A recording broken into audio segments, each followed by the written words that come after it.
so excited because today we got here, and I'm not gonna be do a big introduction. I want them to introduce themselves. I'm just gonna ask questions, and you're gonna go for it. These are the founder and CEO of OCOA Beauty, Cory, Nicol. Welcome to Lisa. Thank you I for am so having excited us. for We're super this. excited. I am so excited too because my dad is from Ocoa. So the first thing that makes me caught up on too, this brand name is Ocoa. It's my Ocoa. I was telling Nicole. Yeah. Yes. Mhm. So want to know a little bit about you guys individually. What happened in your life before Ocoa Beauty and then how you create this brand? Oh my gosh, I love that. Well, thank you so much for having us. We're super excited. The story is very long. So, Give me a sum up of it. yes, yeah, we'll give you a short summary. Well, I'll introduce myself quickly. I'm Nicole, la hermana menor, the one half of Ocoa. I lead more of the marketing side for the business. I'm a mom of two, soon to be three because I'm expecting, and having my third kid soon. And I obviously love curls, and this just happened because we wanted to embrace our curly hair as sisters together. And I sort of like had this sort of epiphany one day where I was like, what happened to my curly hair? And then I obviously enlisted my big sister. And then from there, that's sort of how like the story began. But to give you a little more background, like I know we were talking about it earlier, we were both born in DR, grew up living in Santo Domingo, but we always traveled to Ocoa because that's where our mom is from. It is inspired by San Jose de Ocoa, which is una provincia en la República Dominicana, and just this place where like we saw so much joy growing up, and like we used to go with our family, with our mom, our grandparents, and it just happened to be this like beautiful, lush place, right, in DR that a lot of people don't know about or don't talk about. Pero la gente es muy cálida, el café. There was like no electricity there when we were going there. Like it was one of the last like places to get electric power, which is insane, in DR. And it was this like feeling, right, of being in el campo and like with your family. So I think that sort of feeling we really wanted to bring to the brand. But like many Dominican women, and I'm sure you can relate, we didn't grow up seeing our curly hair beautiful. We thought it was pelo malo. We never really saw, like, our mom never embraced her hair. So we didn't really know how to do our hair growing up. And all we knew was going to the hair salon. So I think that experience sort of also came with us when we went through this transformation where we like came to the US, moved here, damaged our hair even more because as you know, when you come here, you're also introduced to the flat iron, which people don't didn't use in DR. And Yep. like ahí es que tú te quema el pelo. Like you're really like seeing the heat like burning your hair.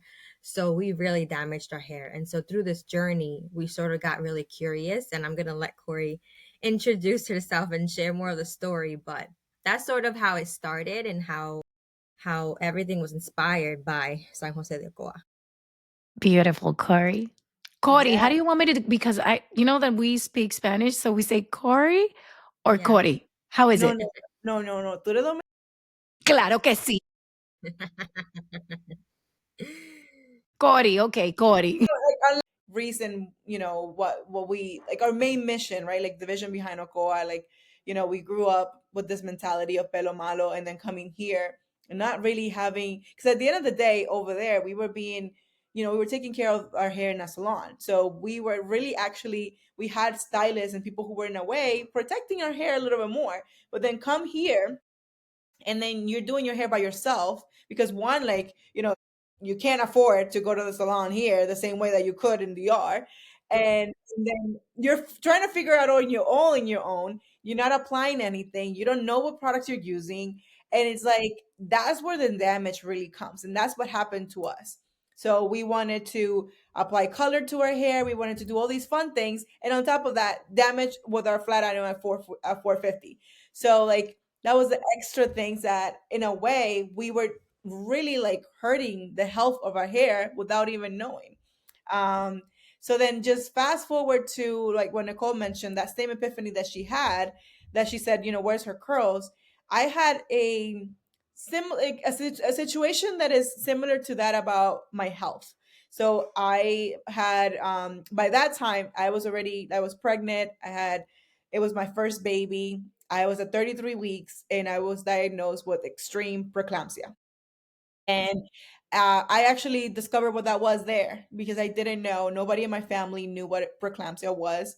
And due to that kind of like situation, I had to deliver my baby via C-section, in like an emergency C-section at 33 weeks.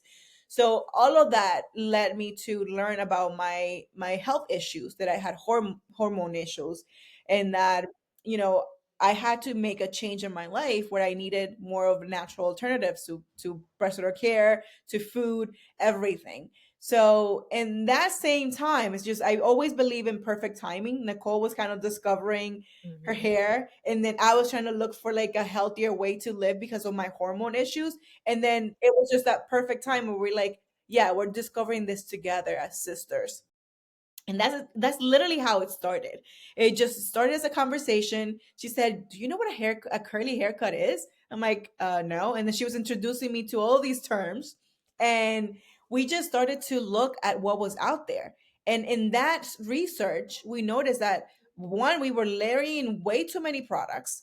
Yep. Second, where it was too heavy. Most of the products all exactly had like the same ingredients, and then the hormone disruptors, and some of them were like prevalent, right? So as women and as sisters who are like looking for better alternatives and cleaner alternatives, the stuff we were using was not clean, and the ones that were clean were not really effective.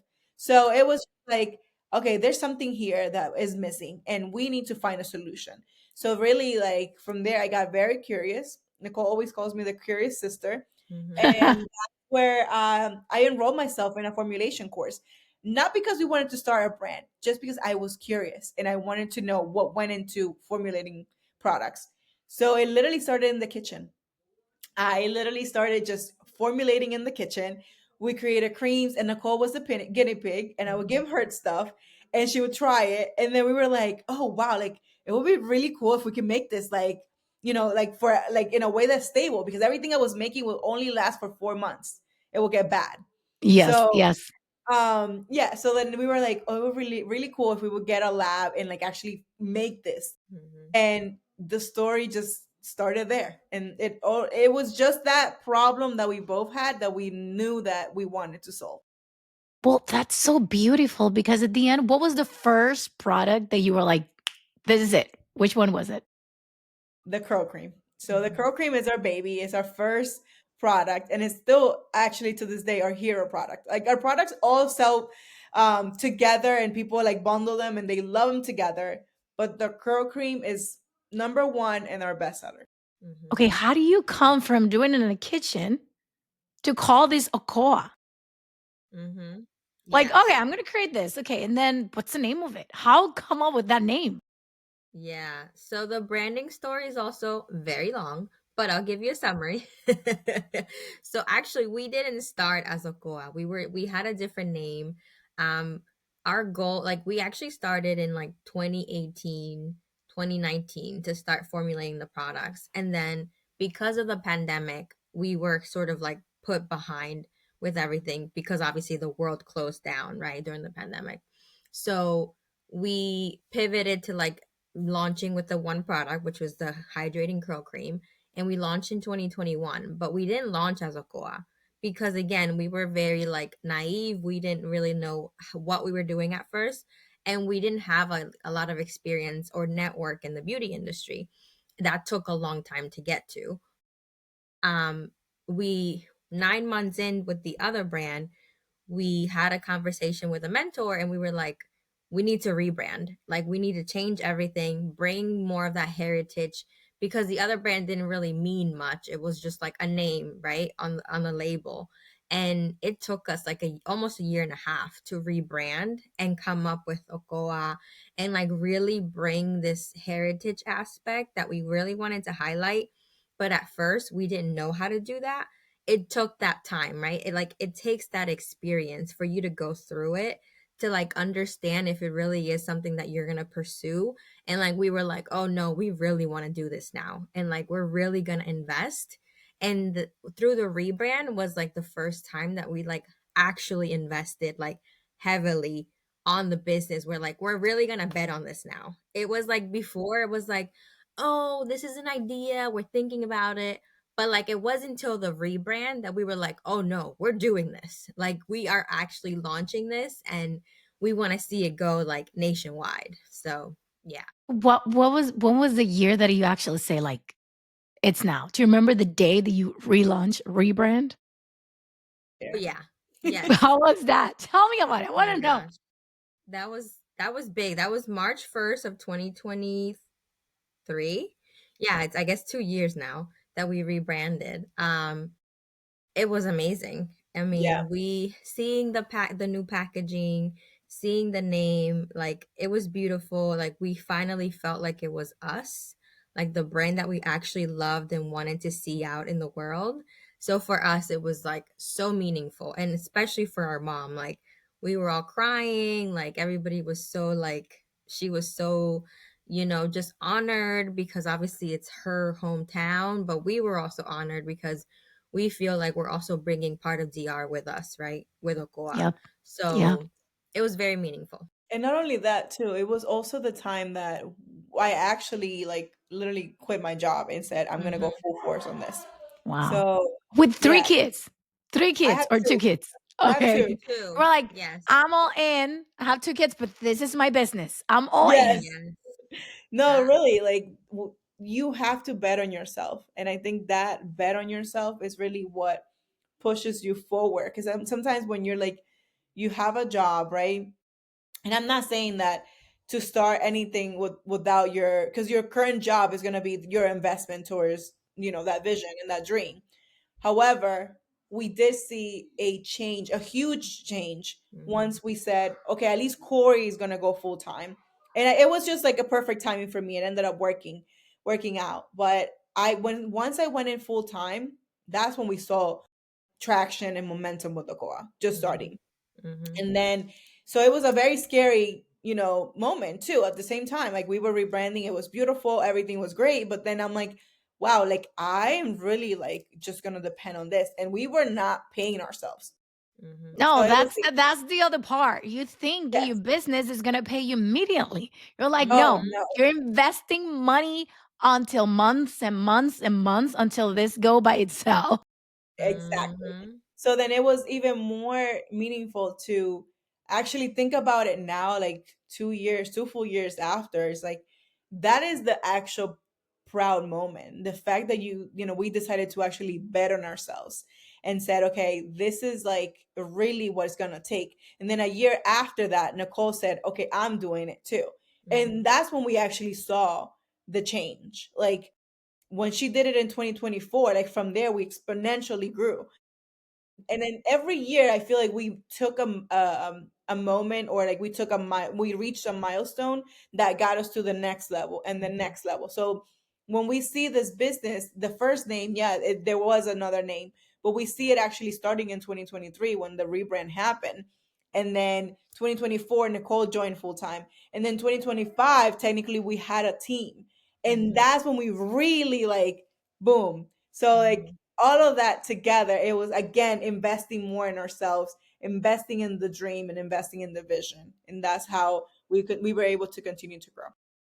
Oh my god, I feel like I got goosebumps while you guys are talking because it's Hmm. exactly the roadmap that I'm doing with my own business. So it Hmm. feels like, oh, I am not alone. There's someone out there that is doing this the same way that I'm doing it. So Exactly. I want to ask you this. How does vision of you guys sell online at the beginning? So how Hmm. do you move? Because I saw a video like the moment that you guys apply for Ulta Accelerator program, and Hmm. then didn't happen. But then when it happened, what does that mean for you? Hmm. Yeah. Well, again, it shows like persistence because we've been applying since we had applied since the program opened, so like 3 years in a row. And the first 2 years we got a no, right? But again, like we were like now looking back on it, obviously everything's like 2020, but you're like, we were not ready. Like it wasn't the right time for us then. It was the right time when they said yes to us. Like we were also ready. So when they find, like, when we got that yes, like, we could not believe it. It was like really like the best feeling ever, because again, like, we had applied consistently, and like we knew that that was going to be a launch pad for us to reach that milestone to launch in a retailer, and we felt like Ulta was the best partner that we could see ourselves in, and it ended up being, that partner now. So for us, it was like really putting that on like your vision board, and like really following through with the actions of like, I'm going to follow this plan to make that happen. And that's really how it happened. Like, we did not give up. We went through every year, kept applying. And then the third year, we really leveled it up, right? And I think because we were both also full time, we actually had the capacity and the time to do it. The prior years, we were not going to be able to do it. Like, there was no way. So I think, again, the timing was perfect and it worked out. What does it mean to be in that program? Like what it does to your brand in order to just, okay, this is going to expand my brand where we wanted to see it, like nationwide. We want to see it. And now it's like, oh, it's happening. This is my partner to achieve that goal. What Mhm. does it mean to get in that program? What tools they give you? And what's the outcome as a business owner? At least for us, an emerging brand, it means that we're finally exposed to the reality of starting in retail. Mhm. Because at the end of the day, it's very amazing to see, like, yes, we're gonna be in stores, or yes, you're gonna do online sales, or you're gonna be with this major retailer, but there's so much work that goes into it. And there's no way that Nicole and I would have probably done it the way that we've done it so far without the program. The program was a over 10 weeks, I believe, when we were Mhm. in. Literally every week, it felt like an MBA. Yeah, Mhm. it was. It was like very accelerated type of classes. So at least it was Nicole and I, right? So we would divide and conquer.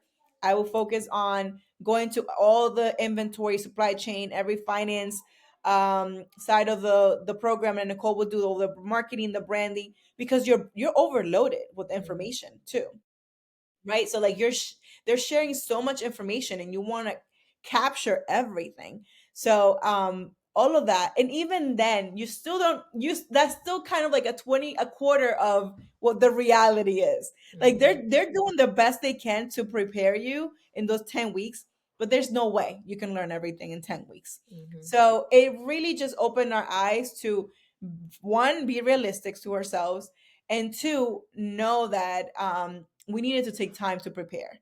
So that from there, we were like, okay, they gave us the tools, they kind of opened the doors, and we were able to peek in and say, okay, this is what it takes. Now, if we were to do it, what would it take really? So, one, funding, two, a team, and Mhm. three, a lot of inventory. Mhm. So that's kind of like we prepare when we did it towards the end of the program. Just being at the program is one thing. You get all the information, the education.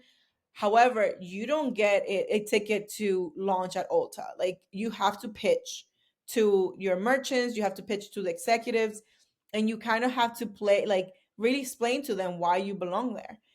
So that was part of the presentation. At the end of the program, you present and you actually share with them, with the executive, which is a large meeting with a lot of people, Mhm.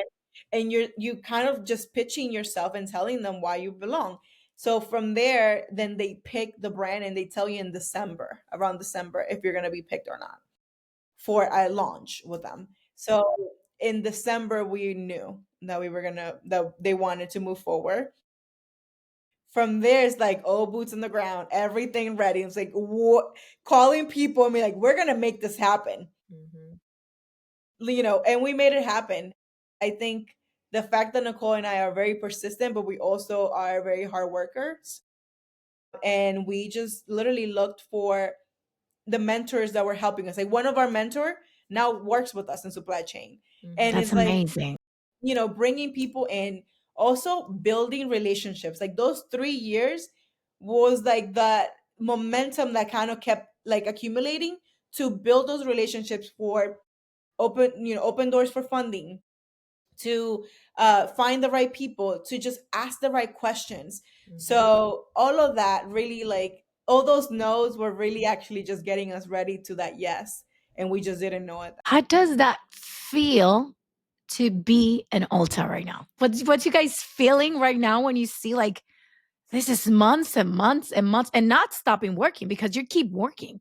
But Right. what's the sensation you guys have noticed in seeing your dream into reality? I would say for me, it was like a lot of pride and just like surreal to like even think that we actually like did it. Like we like literally put it on the vision board and then you could take it to like, oh my God, the products are on the shelf. Like it was such a moment of like, wow, like we really did this and like we made it happen as, you know, sisters, as like co founders, as Dominicanas who are bringing this to the beauty world. Like, we didn't think that it would be possible. And like, somehow we pulled it off. So it was like literally a dream come true, but also this feeling of so much pride of like bringing our Dominican heritage to the beauty aisle that we wanted to be in, right? And like, being able to do that and like within a year of like being in the program, that was just a complete dream.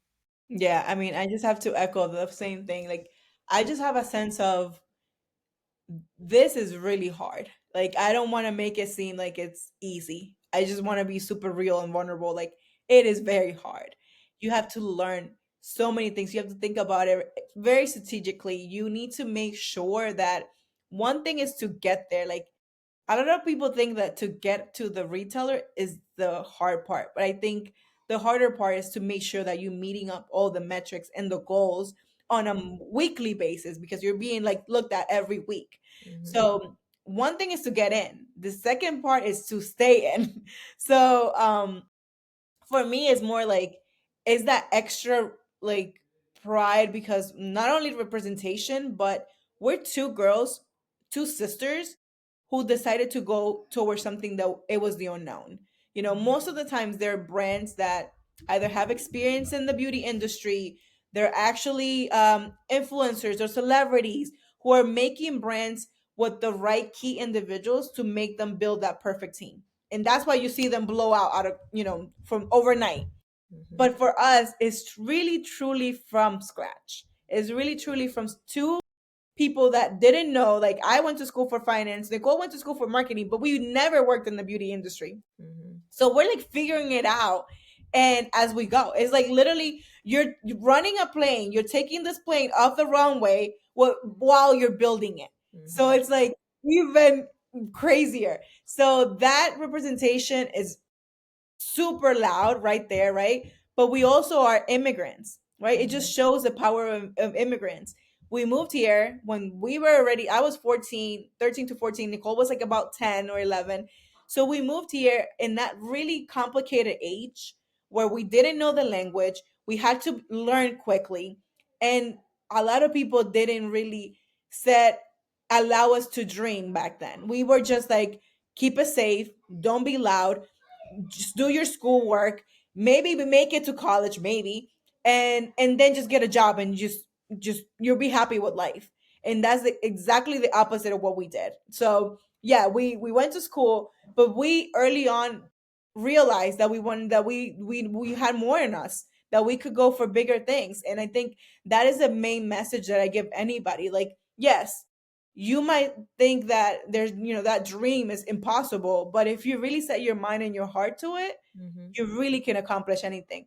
And don't rush time. Time is gonna have, like, time is gonna be at the, I always say God always has a plan for you, and his timing is the right timing. So the problem that we have is that we are impatient and we just want things now. Well, I was going to ask you about advice, but I think you nailed it perfectly right There you go. there.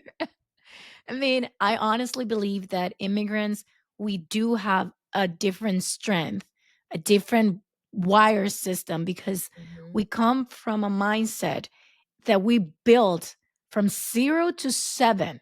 And then they tell you, fuck that up. This Hmm. is the new mindset. You need to adapt to this. And you're like, you have a superpower. You have two languages in you. And then it's Hmm. like, why do I think that my dreams are impossible if I already did the impossible. You know what I mean? Mhm. Like Mhm. leaving my house and starting from scratch. Mhm.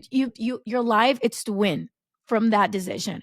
So, Yes. girls, I am so proud, and I want to ask you this for the last question because you already make an excellent as an advice to whoever's listening right now. Like, oh, I want to do this.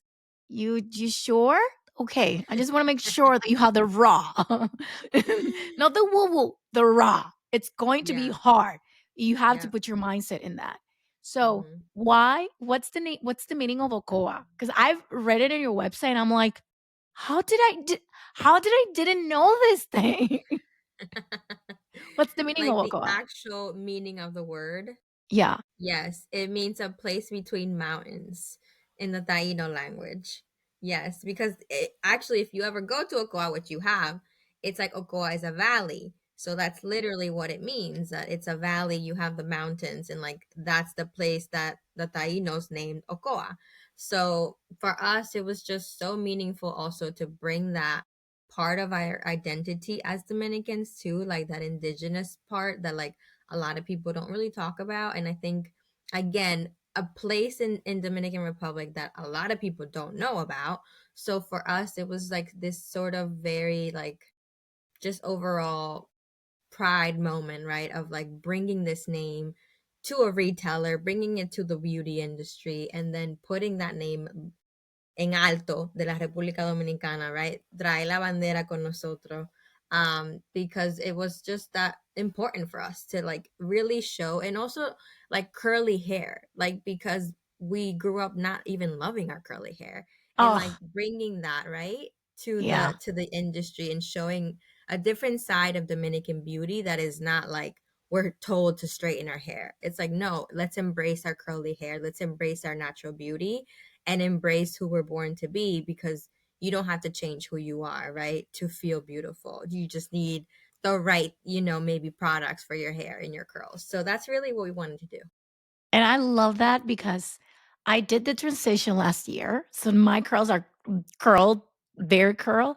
Yeah. And it was hard because your Mm-hmm. brain is like, wait, it's supposed to look like this, like very big, but it's like you don't know what's the cream, the shampoo, like what, like you don't know. And then you have the frustration to it's growing. I don't understand this one. I only Mm-hmm. understand this one. So it's like Mm-hmm. breaking a belief system Mm-hmm. and recreating even the way you do your hair because it's totally different than Yeah. straighten. So I am so happy that you guys are in the first stage, the middle stage, and if you want to go like straight, also too, you can use Mm-hmm. the products because it does have a lot of benefits for us in Mm-hmm. terms of the nature of our dry hair, which Yes. is And very also, powerful.